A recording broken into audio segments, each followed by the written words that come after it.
Tuhan tidak selalu mengangkatmu. Kadang Dia merendahkanmu dulu.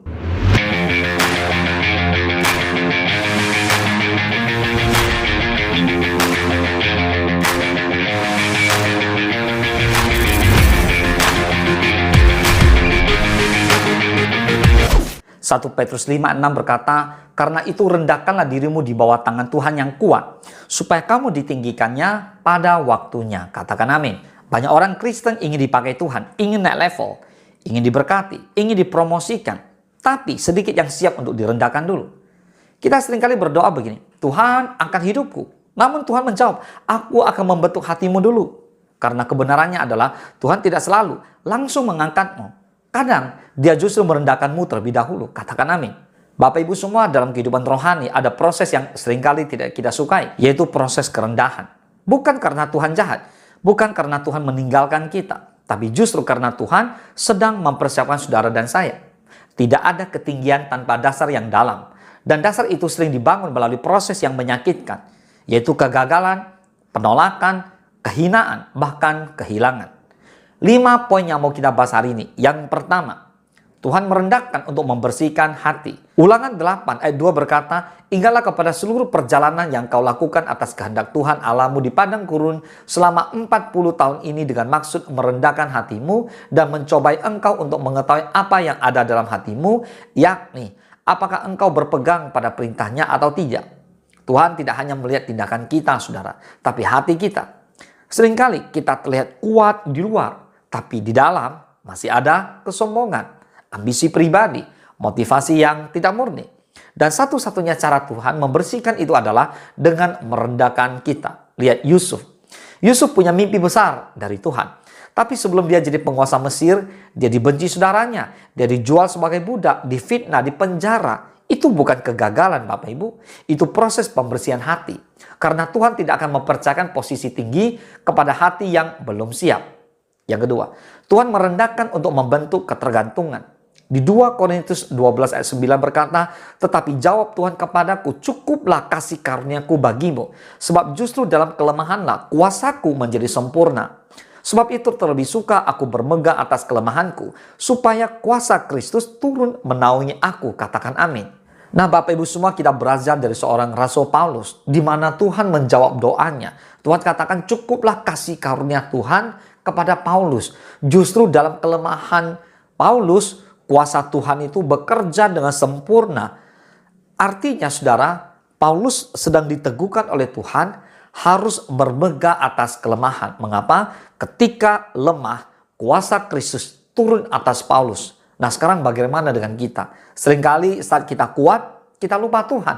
Makanya Tuhan mau kita belajar. Tuhan mau merendahkan kita. Ketika kita rendah, kita lemah, kita tergantung kepada Tuhan. Kita tahu ada kuasa Tuhan yang bekerja.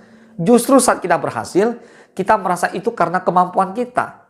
Maka Tuhan izinkan kita lemah supaya kita belajar satu hal penting. Kita tidak bisa tanpa Tuhan. Contoh Rasul Paulus punya duri dalam daging yang tidak diangkat oleh Tuhan. Dia sudah berdoa berkali-kali, tapi Tuhan tidak menyembuhkan dia. Kenapa? Karena Tuhan tahu jika Paulus terlalu kuat, dia bisa sombong. Jadi Tuhan biarkan kelemahan itu ada agar Rasul Paulus tetap bergantung kepada Tuhan. Katakan amin. Yang ketiga, Tuhan merendahkan untuk membangun karakter. Yakobus 1 ayat 2-4 berkata, saudara-saudaraku, anggaplah sebagai suatu kebahagiaan apabila kamu jatuh ke dalam berbagai-bagai pencobaan. Sebab kamu tahu bahwa ujian terhadap imanmu itu menghasilkan ketekunan. Dan biarkanlah ketekunan itu memperoleh buah yang matang, supaya kamu menjadi sempurna dan utuh dan tak kekurangan suatu apapun. Bapak Ibu semua, banyak orang mau berkat tapi tidak mau proses. Padahal karakter tidak dibentuk di atas panggung, tapi di dalam tekanan. Tuhan lebih peduli dengan siapa kita menjadi daripada apa yang kita miliki. Contoh Daud. Daud sudah diurapi jadi raja, tapi tidak langsung duduk di tahta. Daud harus lari dari Saul.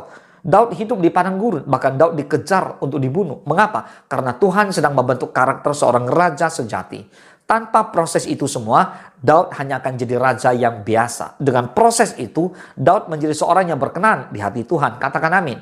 Yang keempat, Tuhan merendahkan untuk menguji ketaatan. Di 1 Samuel 15 ayat 22 berkata, tetapi jawab Samuel, apakah Tuhan itu berkenan kepada korban bakaran dan korban sembelihan sama seperti kepada mendengarkan suara Tuhan? Sesungguhnya mendengarkan lebih baik daripada korban sembelihan, memperhatikan lebih baik daripada lemak domba-domba jantan.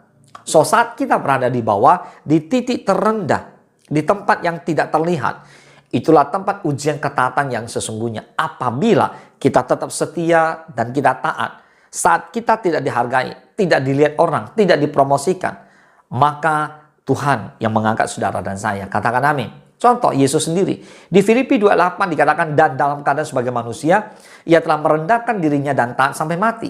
Yesus anak Allah rela direndahkan, bahkan sampai mati di kayu salib. Kalau Yesus saja melewati jalan kerendahan, mengapa kita ingin langsung jalan kemuliaan? Bertobatlah. Katakan amin. Dan yang kelima, Tuhan merendahkan untuk mempersiapkan pengangkatan. Kebenaran yang harus kita pegang adalah kerendahan dari Tuhan bukan akhir cerita. Itu hanya proses sebelum pengangkatan. Di Mazmur 7:57 berkata, sebab bukan dari timur atau dari barat dan bukan dari padang gurun datangnya peninggian itu. Tetapi Allah adalah hakim. Direndahkannya yang satu dan ditinggikannya yang lain. Tuhan tahu kapan waktu yang tepat, bukan terlalu cepat dan bukan terlalu lambat. Nah, contoh Yusuf lagi. Dalam satu hari dari penjara, Yusuf diangkat jadi penguasa Mesir. Semua proses panjangnya terbayar dalam satu momen. Amin. Seperti bambu Cina. Selama 5 tahun pertama tidak terlihat pertumbuhan, tapi akarnya berkembang dalam diam. Lalu dalam waktu singkat dia bisa tumbuh puluhan meter ke atas. Begitu juga dengan saudara dan saya. Saat Tuhan merendahkan kita, Tuhan sedang memperdalam akar hidup kita. Katakan amin. Jika hari ini kamu sedang diremehkan, sedang ditolak, sedang gagal, merasa tidak dihargai, jangan langsung berkata, Tuhan kenapa? Mulailah berkata, Tuhan, apa yang sedang Engkau bentuk dalam diriku? Karena bisa jadi ini bukan penurunan, ini persiapan kenaikan. Amin. Tuhan tidak pernah salah dalam prosesnya. Jika Tuhan merendahkanmu, itu bukan untuk menghancurkanmu, tapi Tuhan mempersiapkanmu. Ingat ini, semakin dalam Tuhan merendahkanmu, semakin tinggi Dia akan mengangkatmu pada waktunya. Boleh katakan amin. Tuhan Yesus memberkati.